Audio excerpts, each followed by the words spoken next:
Hi, it's Anne. I'm on my way out the door right now, but I thought that I would do a get ready with me chat with you guys, see how I created this look. And we'll talk about the crazy weekend that I had. Burna Boy came to Namibia, King TD had his show. I was falling all over the place. I was in a stampede. A lot was going on. I talk about it as I get ready for this lunch.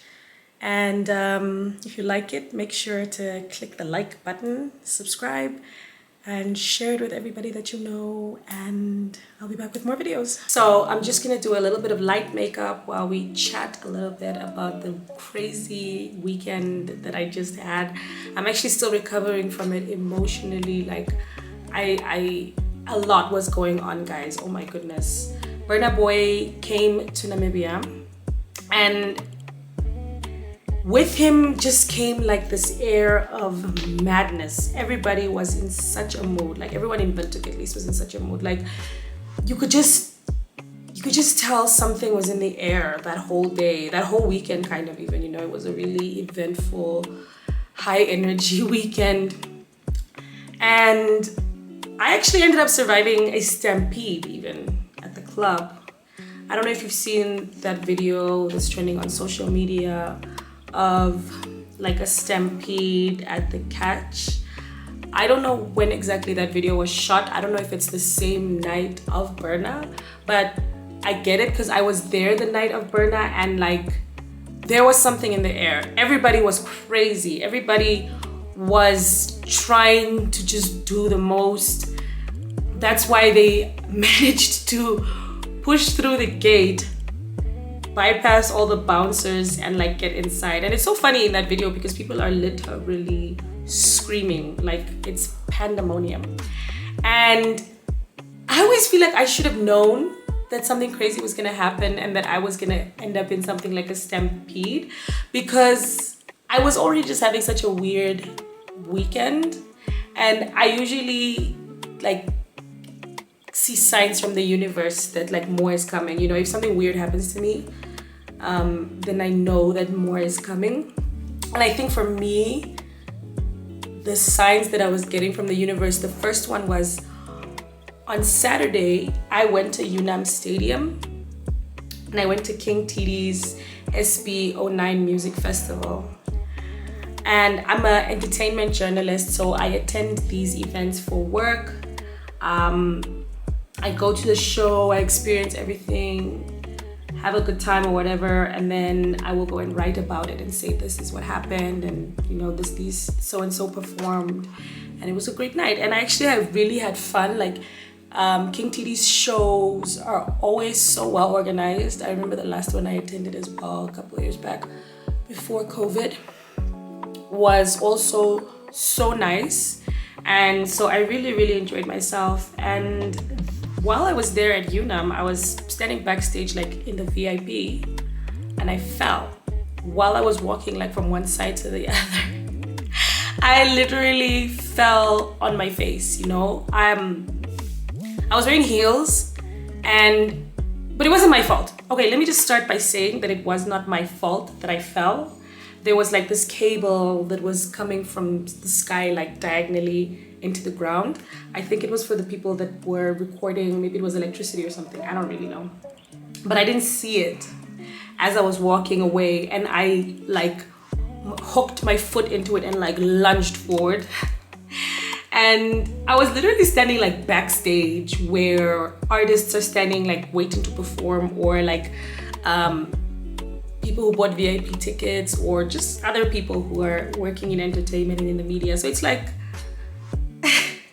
can't just be falling like all over the place. As you can see, I didn't put a lot of foundation on. I really just wanted to even up like the outer areas of my face. I'm gonna apply a little bit more foundation, but in a lighter shade slightly, just because I need to highlight the areas around my eyes and just like the center of my face. So only like 3 or 4 people saw me fall, luckily, thank God. But I actually kind of injured myself. My foot was so sore the next morning when I woke up. And I also was just feeling, a little embarrassed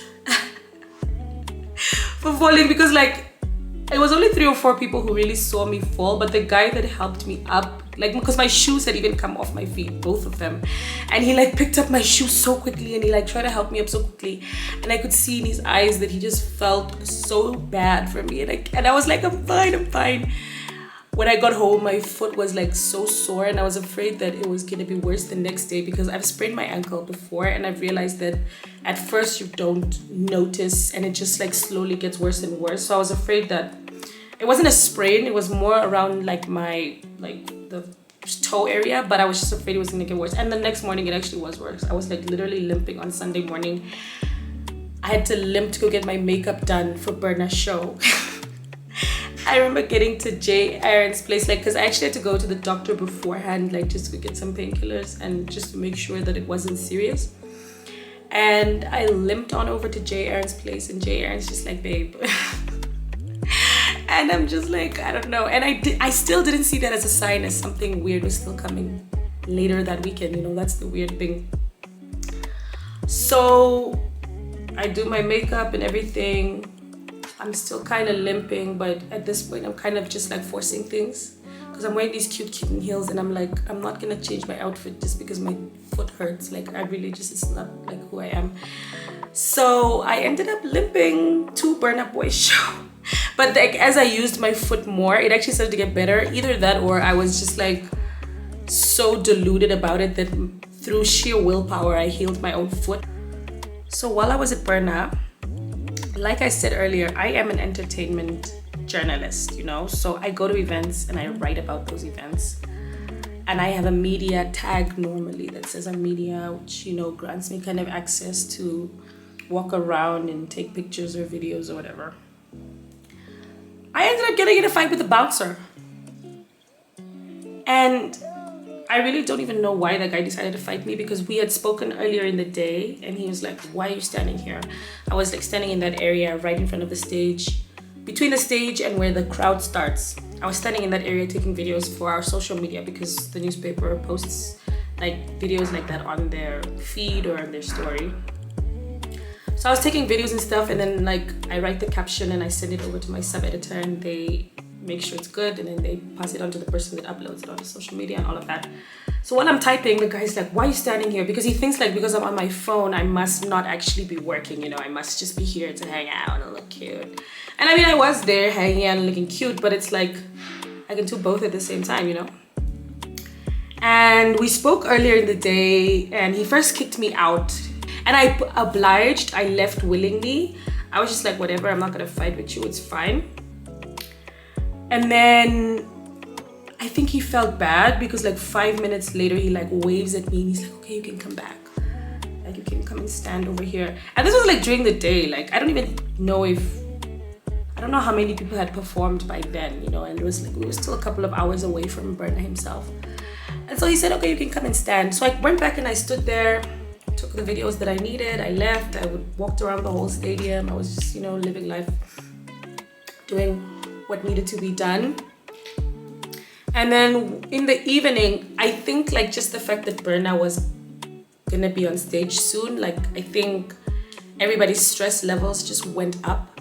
Because when I was in there again, he came to me, he saw me, and like didn't say anything, just came to me and grabbed me, and he's like trying to force me out of the area. And I'm thinking to myself, like, you and I spoke like literally 2 hours ago and you were cool. And I'm not saying that I have to be here in this area. Like, I don't mind leaving, but like if we spoke about it and we were cool, why approach me this way this time? You can literally come to me and say get out, and I will get out. You know what I mean? I'm not really gonna like argue over such a thing. Like, you know, you're allowed to decide who's in the area or whatever. I'm gonna put a bit of powder under my eyes and just in the areas that crease, just because, you know, my makeup loves creasing. I'm not really gonna explain this makeup in detail also, guys, because I'm really just doing random stuff. Okay, so yeah. So the bouncer grabs me violently, and I'm saying to him like, let go of me, like, can I walk myself out? And he's like, are you not listening? Because like my feet are grounded, like don't drag me, you know? And he's like pulling me, like, are you not? So he gets tired of trying to like grab me and just holds me with both his hands and like shoves me out of that area, like violently. Like even the other bouncers looked at us like, what is going on? Like, why are you pushing the girl like that? Because even they were like, and I know some of the bouncers, like, so even they were a bit like, what is going on? And what did you do? And I'm like, I literally didn't do anything. I was just standing there. And I'm like, fine, whatever. That almost derailed my night, to be honest. I was kind of like over it then. I was like, I'm here walking around, taking videos, like posting about this event, like not because like I'm just a liker of things, but because I work for a newspaper and we are, you know, covering your event. So it's like, if I'm gonna be fighting with bouncers over doing my work, then I might as well just go sit down and drink. Like, you know what I mean? Because when I'm working, I don't really drink that much. I'll maybe have like one, like a cocktail or something, and walk around with that for a couple of hours and just be sipping on it slowly. Like, I'm not really gonna be like in party mode, yeah. But I'm like, if you're kicking me out, like, or not even, I don't mind being kicked out, but I'm saying if you're gonna be treating me so violently, like, then I might as well just relax. Like, seriously. But then I eventually got over myself. And I continued working, and I actually eventually ended up going back into the media area. And when he saw me, I looked at him like, yeah, I'm back here, you know. And this was like later in the night, and I think Burna was on stage by this point. He looked at me kind of like, you made it back. And I was like, I made it back. Can't keep a good girl down. And that for me should have been the second sign that the night was gonna be crazy. I'm gonna contour my face a little bit. Like, I don't contour a lot, but I love to create just like depth and definition as opposed to just like looking like a potato, like all smooth. I like to create just a bit of like some shadows. So yeah. So I finished taking my notes and whatever, and I was officially off duty like once the show ended. And from there, obviously the official after party was at the Catch, and my friend and I were like, okay, let's go check out the Catch, let's go see what this is about, let's go hang out, you know. And we were really excited. We knew things would be crazy, like things were already crazy everywhere, even just like traffic driving from the stadium where Burna's show was to get to like the city center where the Catch is. Like, that was such an interesting drive because it was like so much traffic, so many people out. Like I said, there was something in the air, like the energy was just insane. Everybody was on something, I swear. So we decided, you know, let's go to the Catch. Even driving into the Catch, you can just see there's so many cars, so many people just even on foot in the city center going to the Catch. So we got to the entrance of the Catch. We were not at all surprised to find that people were blocking the entrance basically. Like, there were so many bodies pressed up against like the gate trying to get in. The bouncers are just like pushing, shoving, like I swear it's like they wanted to punch somebody.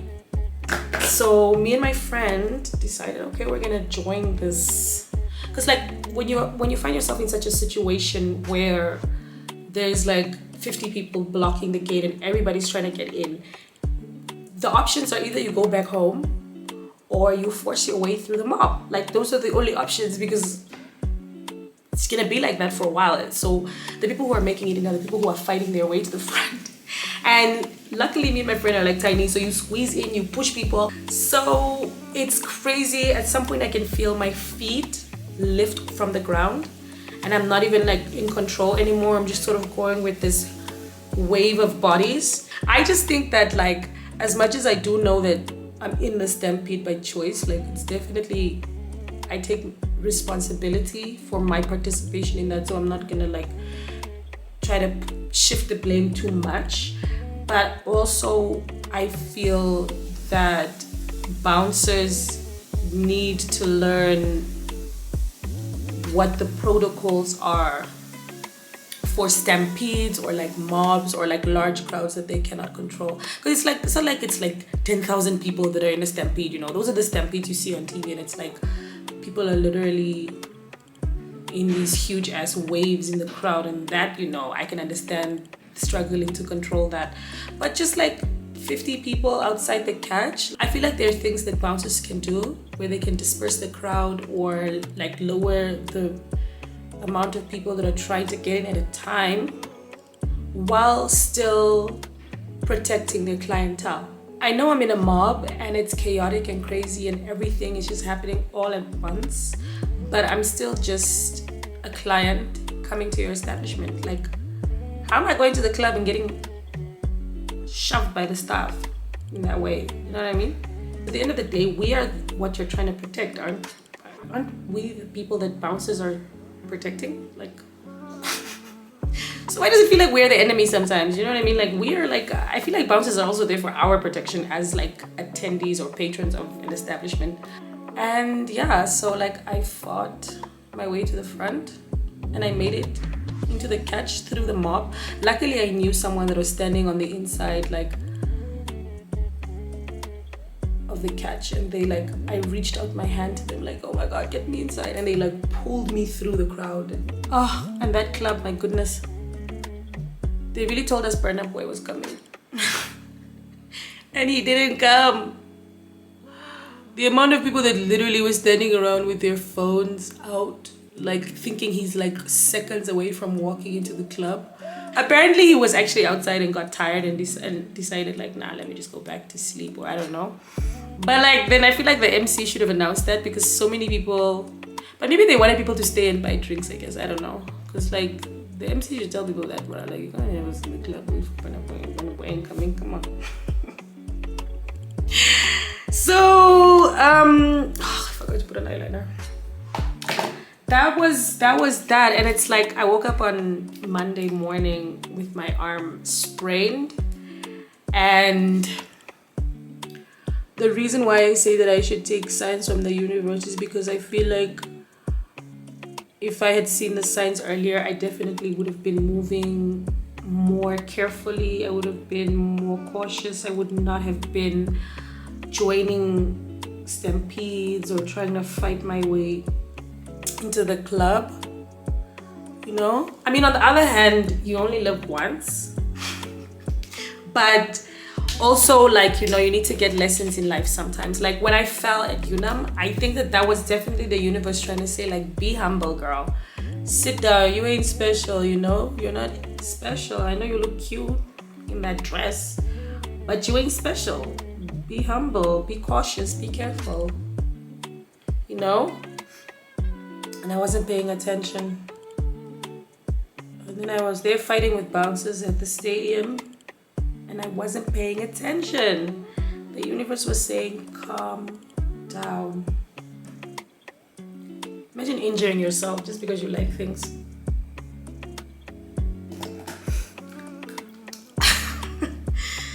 Oh my gosh. I just want to put a little bit of like highlight on the tip of my nose. Not a lot, just to like, just enough to catch the light.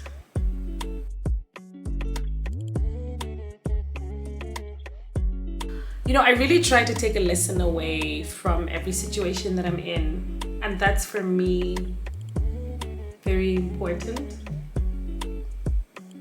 Like, I've been thinking all week, like, what is the lesson here, you know? And I definitely think it's like humility and patience and just calming down sometimes. Sometimes it's okay to not experience something, you know what I mean? Sometimes it's okay to go home. Sometimes when you see a mob or a stampede, it's okay not to join. So the last thing I actually just want to do is my lips. My go-to look is a very simple lip gloss and liner.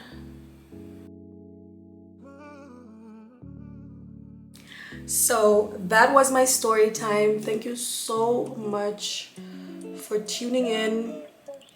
I guess the lesson of the day is don't be a liker of things. And also stay humble. You're not special. You could fall at any time.